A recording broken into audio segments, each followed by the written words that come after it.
Olá, meu nome é Pedro, nós somos o grupo A7 e nós vamos explicar sobre as complicações crônicas da hipertensão arterial. De primeira mão, é muito importante explicar que as complicações crônicas elas surgem ao longo do tempo, de forma lenta e sem sintomas, ou seja, elas se desenvolvem no indivíduo que já tem hipertensão arterial há muitos anos, algumas vezes até décadas, e elas se desenvolvem muitas vezes, principalmente a partir da lesão das artérias. Para explicar isso, nós podemos comparar o vaso sanguíneo, as artérias, a um cano por onde está passando água, ou seja, o sangue com muita pressão. Isso é a condição da hipertensão arterial. Esse sangue com muita pressão, ele acaba causando dano nas paredes das artérias, como se fosse um cano, e alguma hora esse cano pode romper, levando a problemas sérios. Existem várias possibilidades de evolução para essas lesões das artérias e uma dessas possibilidades é o surgimento do aneurisma, que é uma região de dilatação, ou seja, de expansão anormal da artéria que já passou por muitos anos de lesão às suas paredes. Essas paredes vão ficar mais frágeis e a partir disso surge o aneurisma. Um grande risco do aneurisma é que ele se rompa.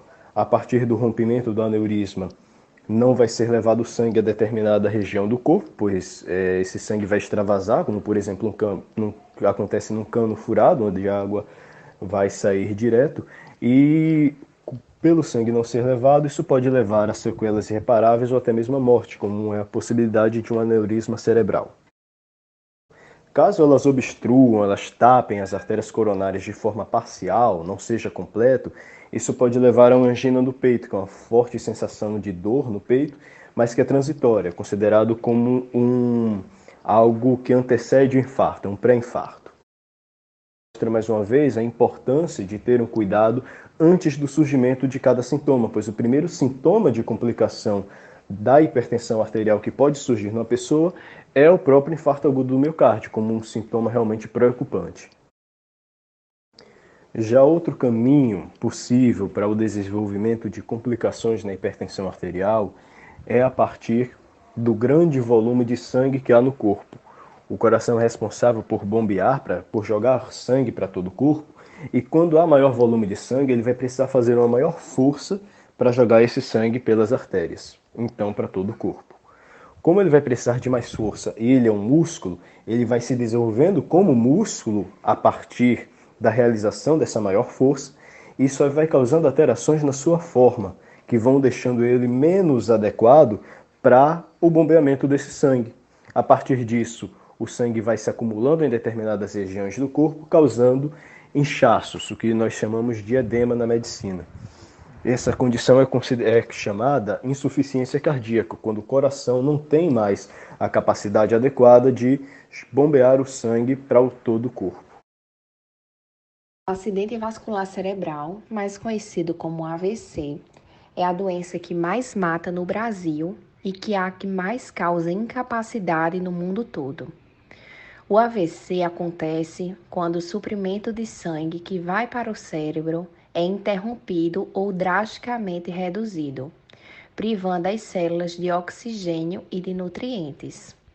Ou então, quando um vaso sanguíneo se rompe, causando hemorragia cerebral.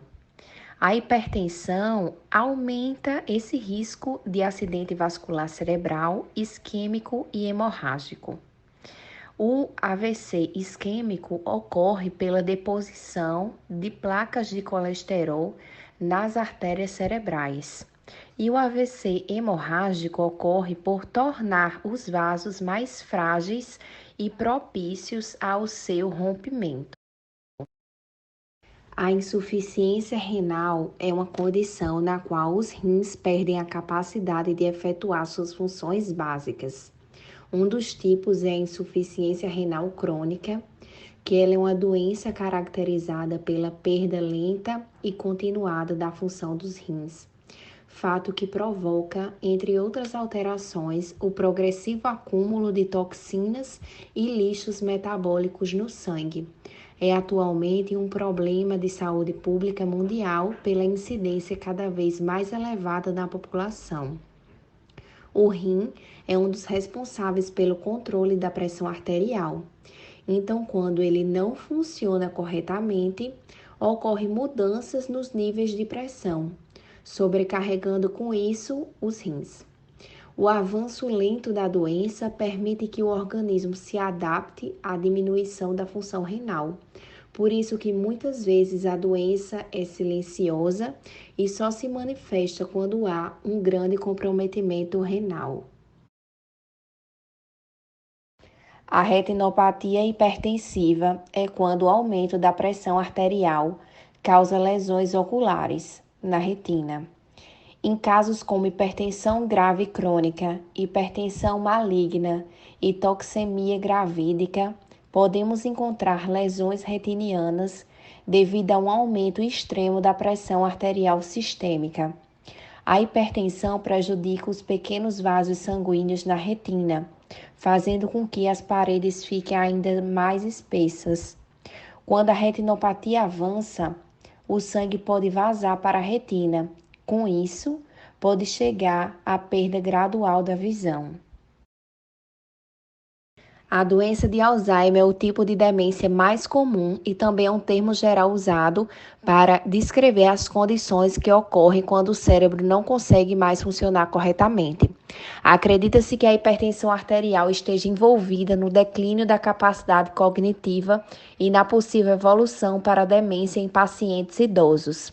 Estima-se que até 60% dos idosos apresentem hipertensão arterial, tornando-os mais susceptíveis ao declínio cognitivo. Com o aumento da pressão arterial, uma sucessão de microderrames poderia ocorrer ao longo dos anos, de maneira silenciosa e imperceptível. A impotência sexual é outro problema ocasionado pela hipertensão arterial.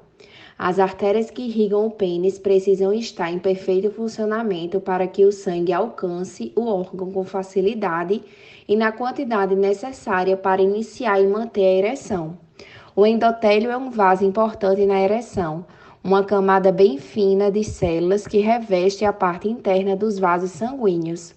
Ele também é responsável pela produção de diversas substâncias que estão diretamente ligadas ao equilíbrio entre a dilatação e a contração dos vasos, não apenas do pênis, mas de todo o organismo.